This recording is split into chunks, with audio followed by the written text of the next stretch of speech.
আমি প্রণব কুমার গাঙ্গুলি।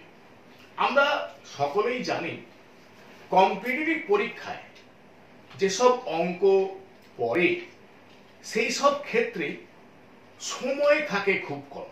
তাই এই ধরনের পরীক্ষায় অঙ্কটা যেমন জানতে হবে, তেমনি সেই অঙ্কটা দ্রুত কিভাবে সমাধান করা যায় তার কৌশলটাও শিখতে হবে। আজ আমরা আলোচনা করব শতকরা। শতকরার প্রথম ক্লাস। প্রথমে তোমাদের সকলকে জানাই শুভেচ্ছা। দেখো, 1 নম্বর অঙ্ক কি আছে? কোন পরীক্ষায় 70% ছাত্র বাংলায়, 60% ছাত্র ইংরাজিতে এবং 50% ছাত্র উভয় বিষয়ে পাস করেছে।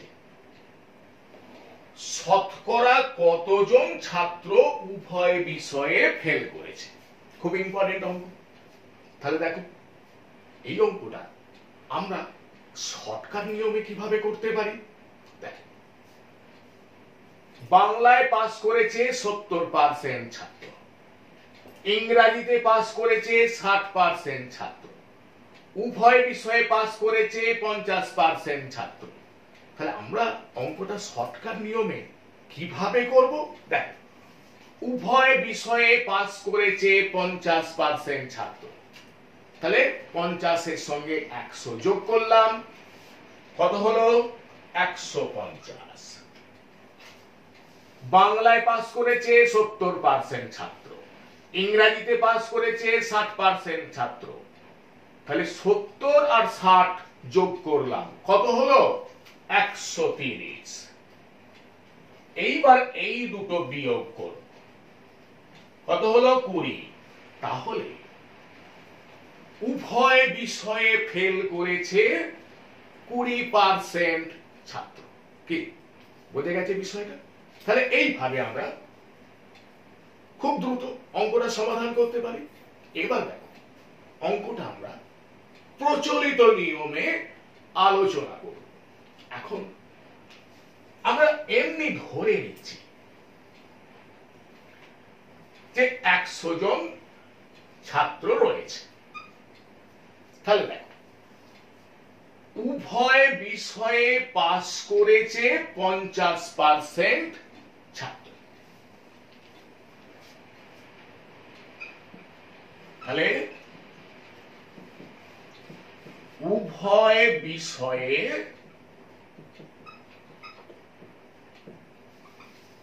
পাস করেছে 50%। ঠিক আছে, এখন আমরা কি করছি? আমরা ধরে নিচ্ছি 100 জন ছাত্র আছে, 50% পাস করেছে উভয় বিষয়ে। তাহলে এখানে হিসেবে কতজন? 50 জন। আমরা 50 জনকে সরিয়ে নিলাম। তাহলে এই 50 জন বাংলাতেও পাস করেছে, ইংরাজিতেও পাস করেছে। তাহলে এখানে রইল কত? 50। ঠিক আছে, তাহলে এই 50 জন, এদের মধ্যে কিন্তু একজনও এমন নেই যে উভয় বিষয়ে পাস করেছে। তাহলে এদের কি রকম বা পরিস্থিতি? কেউ বাংলায় পাস করেছে, ইংরাজিতে ফেল করেছে, কেউ ইংরাজিতে পাস করেছে, বাংলায় ফেল করেছে, আবার কেউ কেউ এমন আছে যে উভয় বিষয়ে ফেল করেছে। এবার বাংলায় পাস করেছে 70% ছাত্র, তাই এখানে হিসেবে কত?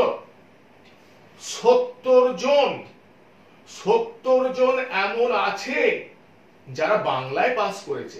এবার দেখো তো, এই যে 50 জনকে সরিয়ে নিলাম, এরা বাংলাতেও পাস করেছে, ইংরাজিতেও পাস করেছে। তাহলে ওই যে বললাম 70 জন বাংলায় পাস, তার মধ্যে 50 জন তো এখানে আছে, বাকি 20 জন কোথায়? বাকি 20 জন তো এখানে। কি বোঝা গেল? তাহলে বাকি 20 জন এখানে। তাহলে সেই 20 জন কি? তারা শুধুমাত্র মাত্র বাংলাতে পাস করেছে, তাহলে সেই 20 জনকেও সরিয়ে নিলাম, পরে রইল 30। কি ঠিক আছে? তাহলে দেখো, শুধুমাত্র বাংলায় পাস,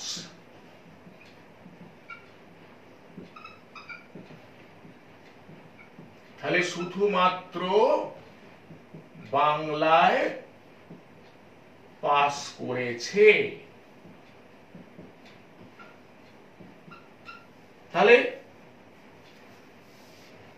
70 মাইনাস 50%, তাহলে 20%। ঠিক ক্লিয়ার হয়েছে বিষয়টা? এবার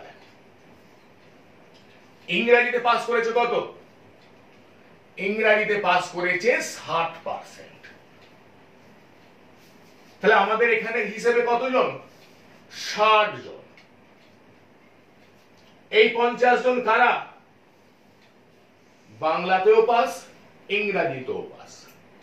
তাহলে ইংরেজিতে যে 60 জন পাস করেছে, তার মধ্যে 50 জন এখানেই আছে, আর 10 জন বাকি আছে। সেই 10 জন কোথায়? এখানে আছে, এই 30 জনের ভেতরে আছে। কারণ আমরা এই যে 20 জনকে বার করে নিয়েছি, এরা শুধুমাত্র বাংলায় পাস, তাহলে ইংরেজিতে পাস 60 জন, তার মধ্যে 50 জন এখানে আর 10 জন এখানে আছে। তাহলে এখান থেকে 10 জনকে সরিয়ে আনলাম, তাহলে এখানে কত রইল? 20। তাহলে এরা কি শুধু ইংরেজিতে পাস। তাহলে দেখো, শুধুমাত্র ইংরেজিতে পাস করেছে,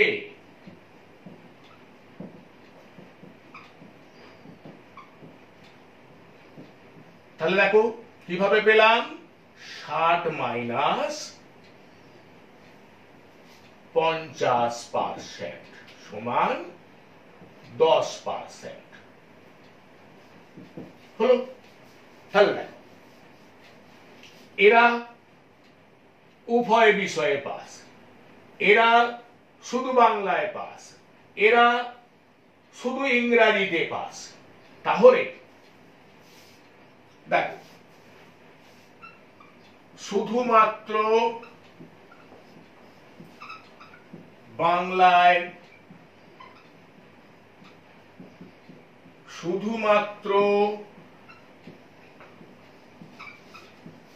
ইংরেজিতে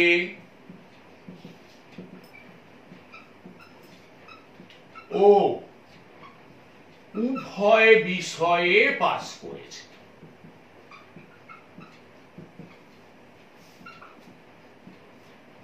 তাহলে কত? তাহলে দেখো, উভয় বিষয়ে পাস করেছে 50%, শুধুমাত্র বাংলায় পাস করেছে 20%, শুধুমাত্র ইংরেজিতে পাস করেছে 10%। তাহলে শুধুমাত্র বাংলায় 20%, শুধুমাত্র ইংরেজিতে 10%, উভয় বিষয়ে 50%, তাহলে মোট কত? 80%। তাহলে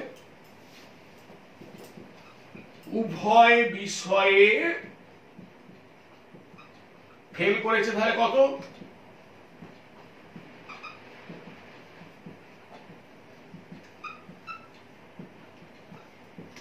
তাহলে 100 মাইনাস 80%, 20%, যেটা আমরা এখানে আলোচনা করেছি যে এই যে 20 জন, এরা উভয় বিষয়ে ফেল করেছে। তাহলে উভয় বিষয়ে ফেল করেছে 20% ছাত্র। ওকে, এবার দেখো 2 নম্বর অঙ্ক কি আছে? চিনির দাম 25% বৃদ্ধি পেলে কোন পরিবারে চিনির জন্য খরচ অপরিবর্তিত রাখতে হলে চিনি কেনার পরিমাণ কত কমাতে হবে? দেখো, বিষয়টা বোঝা গেল যে চিনির দাম 25% বেড়ে গেছে। এবার কোন পরিবারে চিনির জন্য যে খরচ হতো সেই খরচটা তারা যদি অপরিবর্তিত রাখতে চায় তাহলে চিনি কেনার পরিমাণ কমাতে হবে। তাহলে কতটা কমাতে হবে? দেখো, এই অঙ্কটা আমরা শর্টকাট নিয়মে করতে পারি। কিভাবে? দেখো, চিনির দাম 25% বেড়েছে, তাহলে কি করলাম? 100 ইন্টু 25 বাই 25-এর সঙ্গে 100 যোগ করলাম, কত হলো? 125। এই এত পার্সেন্ট চিনি কেনার পরিমাণ কমাতে হবে। দেখো, 25 5 125, 5 20 100, তাহলে চিনি কেনার পরিমাণ 20% কমাতে হবে। তাহলে শর্টকাট নিয়মটা কি হলো? 25% দাম বেড়েছে, তাহলে 100 ইন্টু 25 বাই 25-এর সঙ্গে 100 যোগ, এত পার্সেন্ট। ঠিক আছে, এবার অঙ্কটা আমরা প্রচলিত নিয়মে করব। এখন ব্যাপারটা এইভাবে আমরা ভাবছি যে পূর্বে 1 কেজি চিনির দাম ছিল x টাকা এবং চিনি কেনার জন্য প্রতি মাসে খরচ হতো y টাকা। তাহলে আগে প্রতি মাসে কত কেজি চিনি কেনা হতো? y by x KG. ঠিক আছে, এবার এখন 1 কেজি চিনির দাম কত? দাম ছিল x টাকা, বেড়েছে 25%, তাহলে 25 বাই 100 ইন্টু x, তাহলে x যুক্ত, দেখো 25 4 100, x বাই 4, তাহলে 5x বাই 4 টাকা। তাহলে এখন 1 কেজি চিনির দাম হচ্ছে 5x বাই 4 টাকা, কিন্তু এক মাসে চিনি কেনার জন্য কত খরচ হতো? y টাকা আগে, এখন y টাকা, কারণ এই খরচটা অপরিবর্তিত রাখা হয়েছে। তাহলে এখন y টাকায় কত কেজি চিনি কেনা যাবে? না, y বাই 1 কেজি চিনির দাম 5x বাই 4 টাকা, তাহলে 4টা উপরে উঠে গেল, 4y বাই 5x কেজি। তাহলে দেখ, আগে y টাকায় এক মাসে কত কেজি চিনি কেনা যেত? y by x KG. এখন চিনির দাম বেড়ে যাওয়ার জন্য y টাকায় কত কেজি চিনি কেনা যাবে? 4y by 5x KG. তাহলে y টাকায় আগে যত কেজি চিনি কেনা যেত, এখন চিনি কত কেজি কম কিনতে হবে? দেখো, y by x minus 4y by 5x। তাহলে আবার বলে দিই, আগে y টাকায় কেনা যেত y বাই x কেজি চিনি, এখন y টাকায় কেনা যায় 4y বাই 5x কেজি। তাহলে প্রতি মাসে কত কেজি চিনি কম কিনতে হবে? এত কেজি। তাহলে এটা শতকরায় কিভাবে নির্ণয় করব? পরিমাণ হ্রাস বাই প্রাথমিক ইনটু 100%। তাহলে এটা কি? চিনি কেনার পরিমাণের হ্রাস বাই প্রাথমিক ইনটু 100%।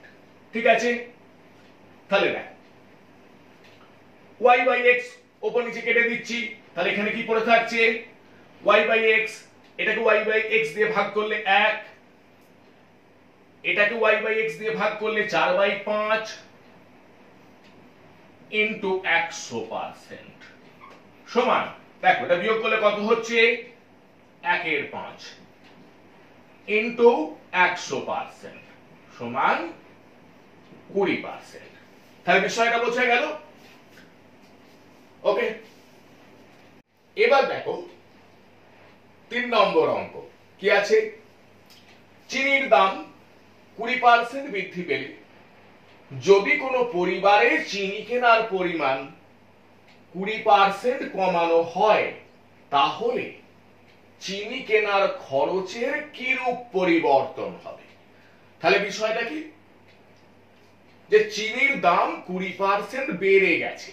এবার মনে করো কোনো পরিবারের সদস্যরা ঠিক করল যে প্রতি মাসে যে পরিমাণ চিনি কেনা হতো সেটা 20% কমানো হবে, মনে করো কমিয়ে দিল, তাহলে চিনি কেনার খরচের কিরূপ পরিবর্তন হবে?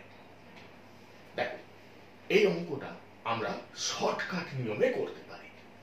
এখন মনে রাখবে, চিনি কেনার খরচ কমে যাবে। কতটা কমবে? 20 বর্গ করব, কত? 400, তাকে 100 দিয়ে ভাগ করব, এত পার্সেন্ট, তাহলে 4% হ্রাস পাবে চিনি কেনার খরচ। কি বিষয়টা বোঝা গেল? আবার বলি, 20 বর্গ করলাম, কত হলো? 400, তাকে 100 দিয়ে ভাগ করলাম, কত হলো? 4, তাহলে চিনি কেনার খরচ 4% হ্রাস পাবে। এবার দেখো, এই যে 4 নম্বর অঙ্কটা এখানে কেন লিখেছি বলতো?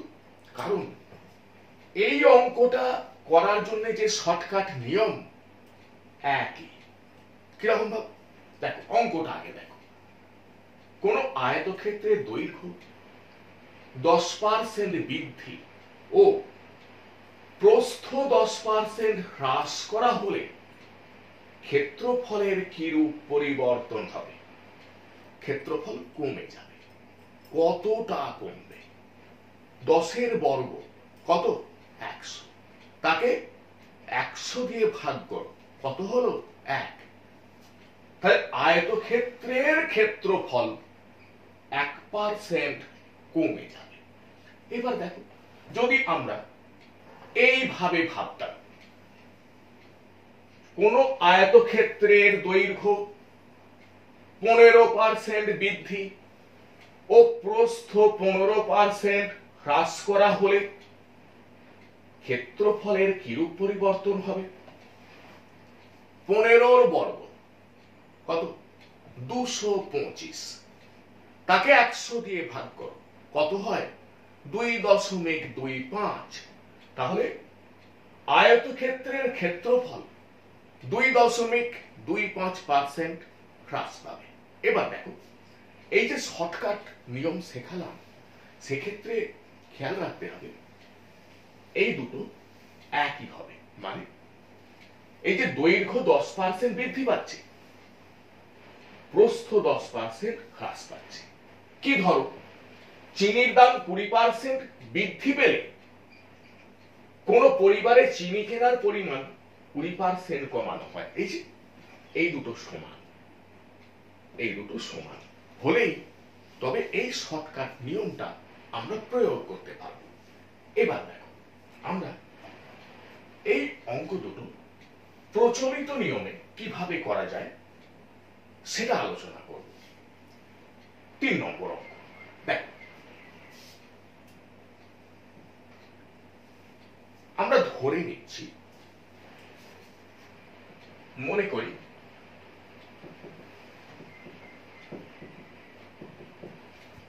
পূর্বে 1 কেজি চিনির দাম ছিল x টাকা,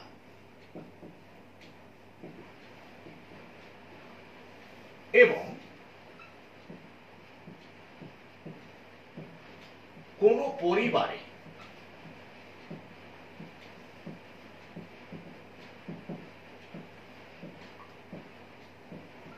এক মাসে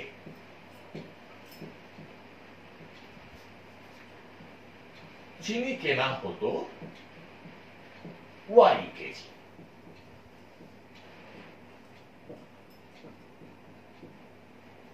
ঠিক আছে? তাহলে দেখো, আগে এক মাসে চিনি কেনার জন্য কত খরচ হতো? আমরা ধরে নিচ্ছি A1, তাহলে A1 সমান x ইন্টু y টাকা।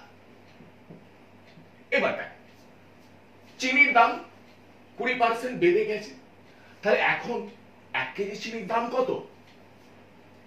x যুক্ত 20x বাই 100।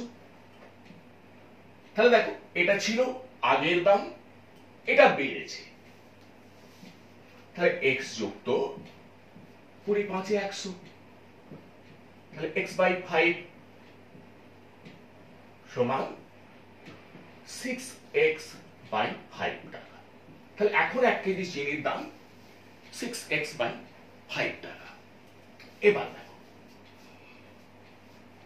আগে এক মাসে কত চিনি কেনা হতো? y KG. এখন কি করা হয়েছে? চিনি কেনার পরিমাণ 20% কমানো হয়েছে। তাহলে এখন এক মাসে কত কেজি চিনি কেনা হচ্ছে? y minus 20y by 100। তাহলে এটা আগে কেনা হতো, এটা কমানো হয়েছে, তাহলে y মাইনাস 20 5 100 y বাই 5, তাহলে 4y বাই 5 কেজি। তাহলে এখন এক মাসে চিনি কেনার জন্য খরচ কত হচ্ছে? আমরা মনে করি A2, তাহলে A2 সমান 6x by 5 into 4y by 5, তাহলে 24 বাই 25 ইন্টু xy সমান 24 বাই 25, xy মানে কি? A1। তাহলে এত টাকা এখন এক মাসে খরচ হচ্ছে চিনি কেনার জন্য। এবার তাহলে এখানে আমরা কি দেখতে পাচ্ছি? A2 টা লেস দেন A1, তাহলে খরচ কমে গেছে। তাহলে শতকরা কতটা কমেছে কিভাবে বার করব? দেখো, হ্রাস বাই প্রাথমিক ইন্টু 100%। তাহলে দেখো, A1 মাইনাস A2 মানে কি? 24 by 25 A1 by A1 into 100% সমান, তাহলে দেখো এটা ক্যালকুলেশন করলে কি হচ্ছে? A1 by 25 by A1 into 100%,